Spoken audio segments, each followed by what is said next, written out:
हामीलाई थाहा भएको कुरा हो कोभिड-19 को कारणले गर्दाखेरि हाम्रो एजुकेसन फिल्डलाई सबैभन्दा ठुलो क्षति पुगेको छ। त्यसर्थ यो युट्युबको माध्यमद्वारा म स्टुडेन्ट्सहरूसँग जोडिन चाहन्छु अनि उहाँहरूलाई केही सिकाउन चाहन्छु। त्यसको लागि मलाई फेसबुकका जति पनि साथीहरू हुनुहुन्छ उहाँहरूको सपोर्ट चाहिएको छ अनि व्हाट्सएपका जति पनि साथीहरू हुनुहुन्छ उहाँहरूको सपोर्ट चाहिएको छ। तपाईँहरूले मेरो लिङ्कलाई क्लिक गरेर त्यहाँ हेरेर सब्सक्राइब, लाइक, कमेन्ट र सेयर गरिदिनु भयो भने त्यो स्टुडेन्ट्सहरूसम्म पुग्छ अनि युट्युबको पेजहरूमा पनि मेरो भिडियोहरू आउन थाल्छ र नानीहरूलाई हेर्न सजिलो हुन्छ। त्यसै कारण म सबैलाई यो मतलब रिक्वेस्ट गर्छु मेरो भिडियोलाई सबभर सेयर गरिदिने, कमेन्ट, लाइक, सब्सक्राइब गरिदिने ताकि नानीहरूमा त्यो भिडियो पुगोस् अनि म उहाँहरूलाई एउटा एजुकेसन दिन सकौँ यो महामारीमा भन्दै म आजको क्लास स्टार्ट गर्दैछु। हामी लाइन्स एन्ड एङ्गल्स पढ्दैछौँ जुन चाहिँ लाइन्स एन्ड एङ्गल्स चाहिँ क्लास 9 को च्याप्टर नम्बर 6 ज्योमेट्रिकल पार्ट हो, च्याप्टर नम्बर 6 र लाइन्स एन्ड एङ्गल्सको जुन चाहिँ कन्सेप्ट छ त्यो कन्सेप्ट मैले अगाडिको जुन चाहिँ क्लासेसहरूमा गराइसकेको छु र तपाईँहरूले त्यहाँनिर हेर्न सक्नुहुन्छ। र म आज एक्सर्साइज स्टार्ट गर्दैछु। Exercise 6.1 question number 1 in the given figure, त्यो एउटा दिएको फिगरमा AB and CD intersect at AB and CD, AB र सिडी चाहिँ AB and CD intersect at O, AB र सिडी चाहिँ इन्टरसेक्ट हुँदैछ ओमा सिडी र यो चाहिँ इन्टरसेक्टिङ पोइन्ट भयो ओ। अनि हामीलाई दिएको छ गिभन छ given angle AOC plus angle BOE equals to 70 degree भनेर हामीलाई गिभन छ।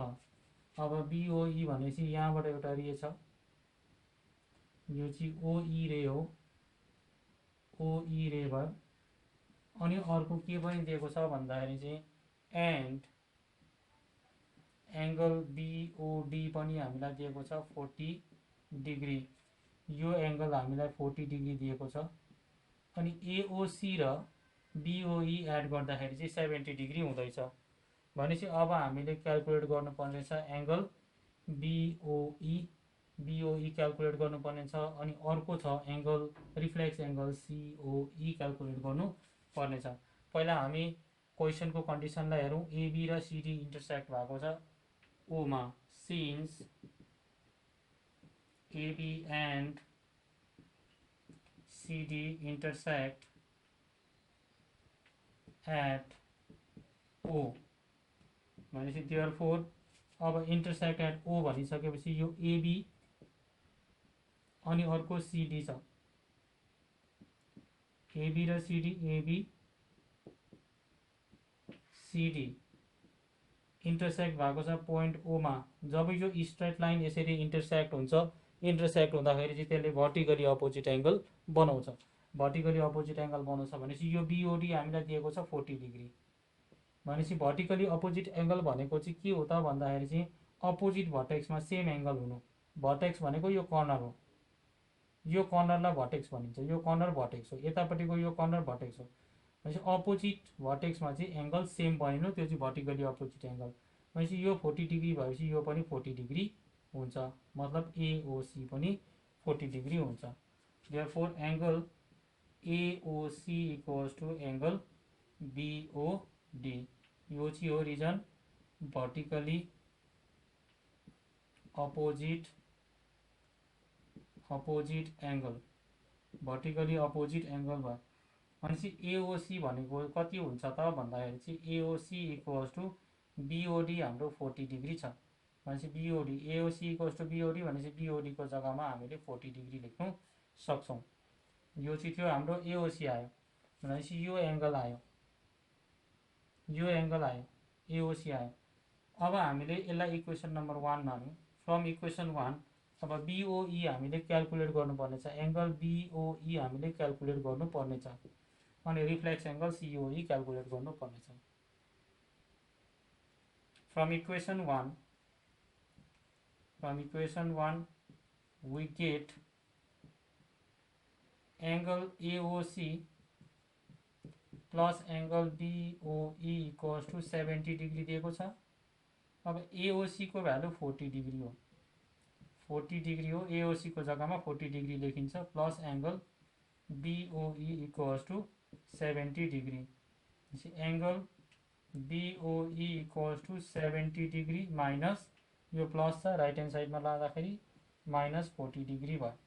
Angle BOE equals to 30 degree भयो। हामीलाई चाहिएको एउटा एंगल हामीले पायौं, BOE 40 डिग्री भयो। अब हामी रिफ्लेक्स एंगल निकाल्नु भन्दा अगाडि चाहिँ हामी के निकाल्छौं त भन्दाखेरि चाहिँ यो एंगल COE निकालिन्छ। एंगल COE निकाल्नु पर्यो। एंगल COE निकालिन्छ अनि त्यसको बादमा मात्रै त्यसको रिफ्लेक्स एंगल निकालिन्छ। किन निकालिन्छ त्यो अहिले म भन्छु। अब के गर्ने भन्दाखेरि चाहिँ now angle AOC plus angle BOE plus angle COE equals to 180 degree, 180 degree. Now angle AOC plus angle BOE plus angle COE equals to 180 degree.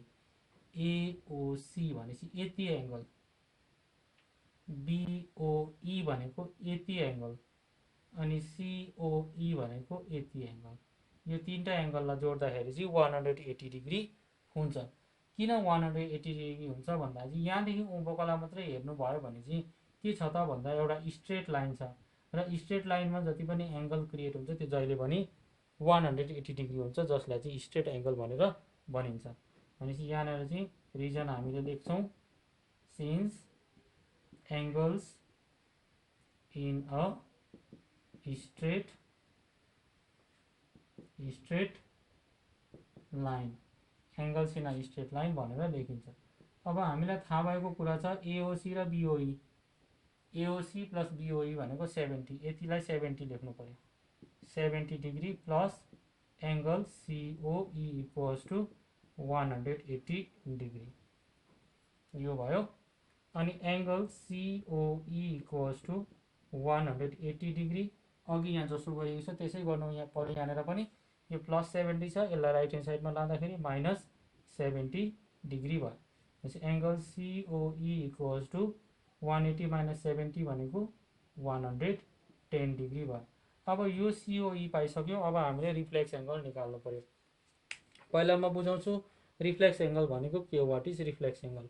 Reflex angle भनेको चाहिँ angle greater than 180 degree but less than 360 degree. Angle चाहिँ 180 degree भन्दा बेसी हुनु र 360 भन्दा कम्ती हुनु भनेपछि त्यो एंगललाई चाहिँ रिफ्लेक्स एंगल भनिन्छ। कुनै सानो एंगलको रिफ्लेक्स एंगल हो त्यो। 180 भन्दा माथिको एंगल जति पनि एंगल्सहरु छ त्यो चाहिँ कुनै सानो एंगलको रिफ्लेक्स एंगल हुन्छ। भनेपछि रिफ्लेक्स एंगल COE निकालौं।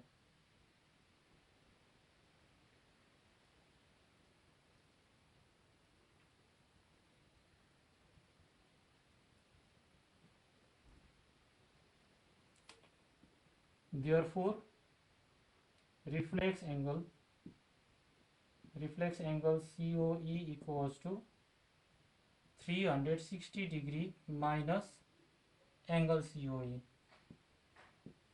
जहिले पनि कुनै एंगलको रिफ्लेक्स खोज्नु भनेको छ भने त्यो एंगल पहिला निकाल्नु पर्यो अनि त्यसलाई चाहिँ 360 बाट घटाउनु पर्यो। जहिले पनि यो कुरालाई दिमागमा राख्ने, कुनै एंगलको रिफ्लेक्स एंगल क्याल्कुलेट गर्नुपर्ने छ भने चाहिँ त्यो एंगल निकाल्नु पर्यो। त्यही एंगल निकाल्नु पर्यो, त्यही एंगललाई चाहिँ 360 डिग्रीबाट घटाउनु पर्छ, अन्त चाहिँ रिफ्लेक्स एंगल पाइन्छ। भनेपछि यो भयो 360 degree minus 110 degree. Angle COE 110 degree आएको छ। 360 माइनस 110 भनेको चाहिँ 250 डिग्री भयो। यो चाहिँ हो हाम्रो क्वेशन नम्बर 1 को सल्युसन। र क्वेशन नम्बर 2 मा क्वेशन छ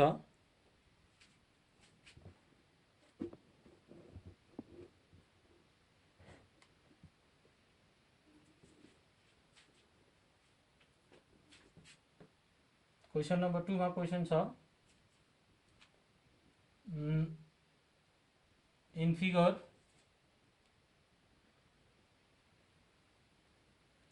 line XY and MN intersect at O।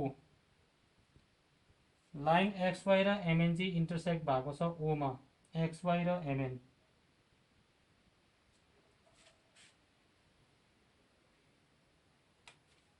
Number 2, line XY, यो XY भयो अनि यो MN भयो।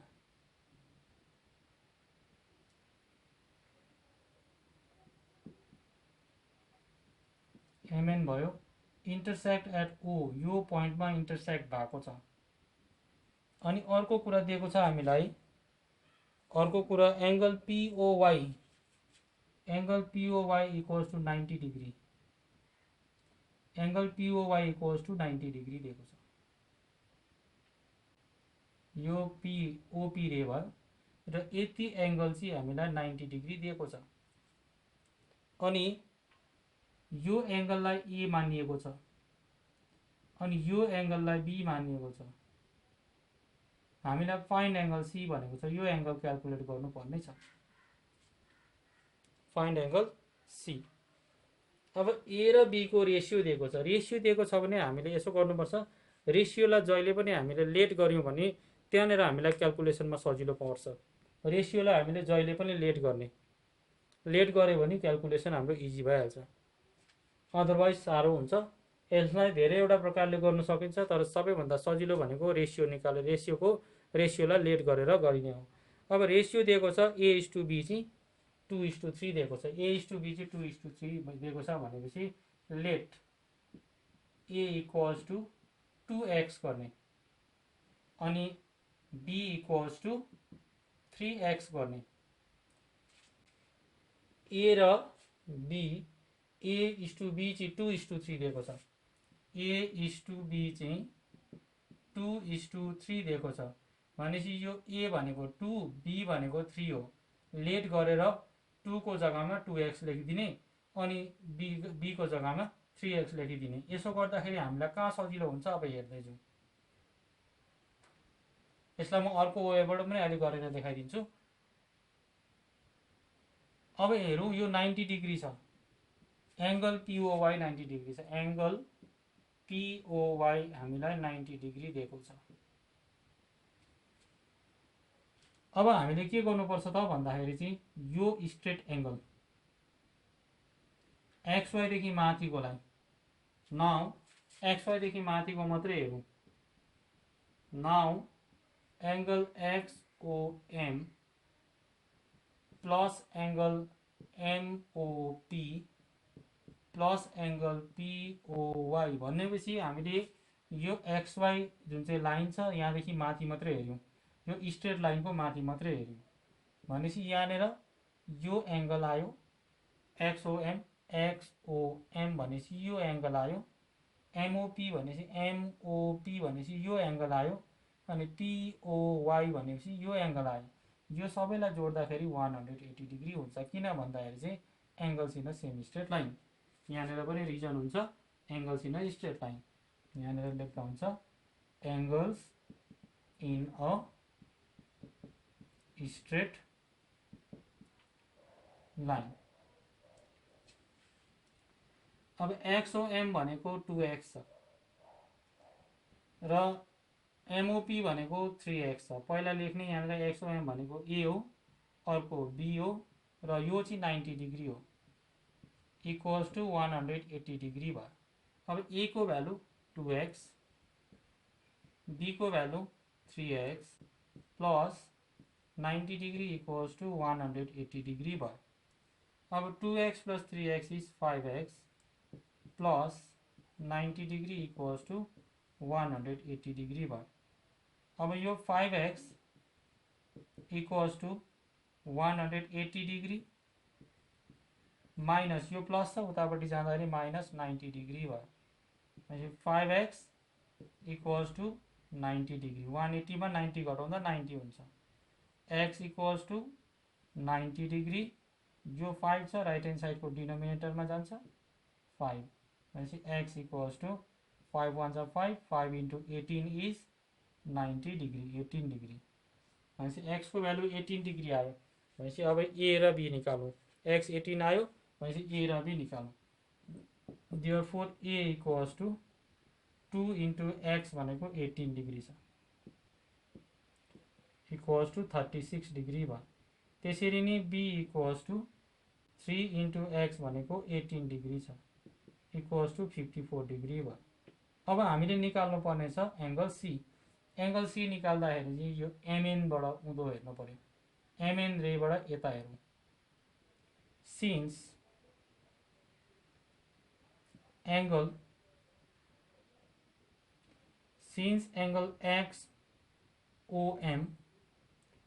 XOM प्लस एंगल XON यो लाइनबाट हेर्दैछौँ। mn लाइनबाट यता हेर्दैछौँ किन b र c। b हामीलाई थाहा छ, c त निकाल्नु पर्यो। यो दुईटालाई जोड्दा 180 डिग्री हुन्छ। अब यतिलाई बिर्सिदिउँ। यतिलाई बिर्सेर चाहिँ हामीले b र c लाई मात्रै हेरौँ। b र c लाई मात्रै हेर्दाखेरि चाहिँ यहाँनिर के देखिँदैछ त भन्दाखेरि चाहिँ यो स्ट्रेट लाइनमा दुईटा एंगल छ भनेपछि यसलाई चाहिँ के भनिन्छ त भन्दाखेरि चाहिँ यसलाई चाहिँ भनिन्छ लिनियर पेयर अफ एंगल।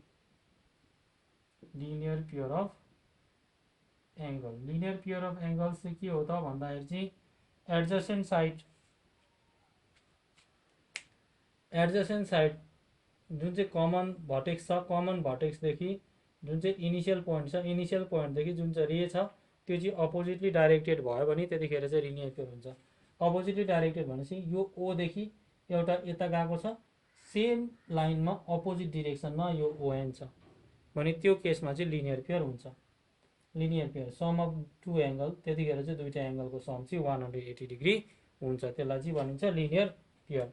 भनेपछि XOM भनेको b भयो प्लस एंगल XON भनेको c भयो, c इक्वल्स टु 180 डिग्री र b को भ्यालु हामीलाई याद छ 54 डिग्री हो।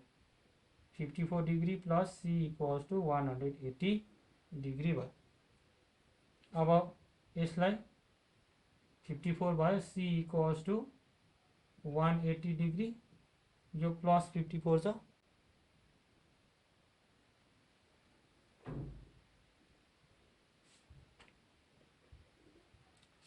यहाँ गर्दैछु।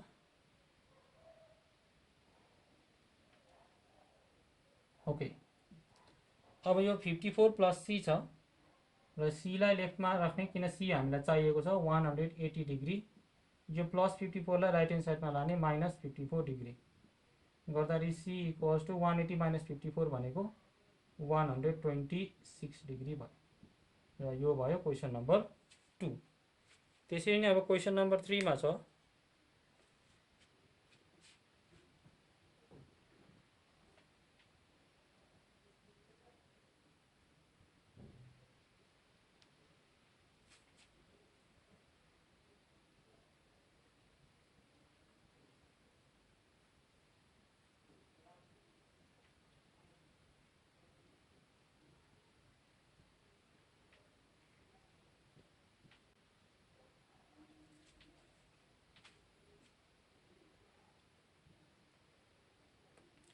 ओके, म क्वेसन नम्बर 3 नेक्स्ट क्लासमा गर्छु।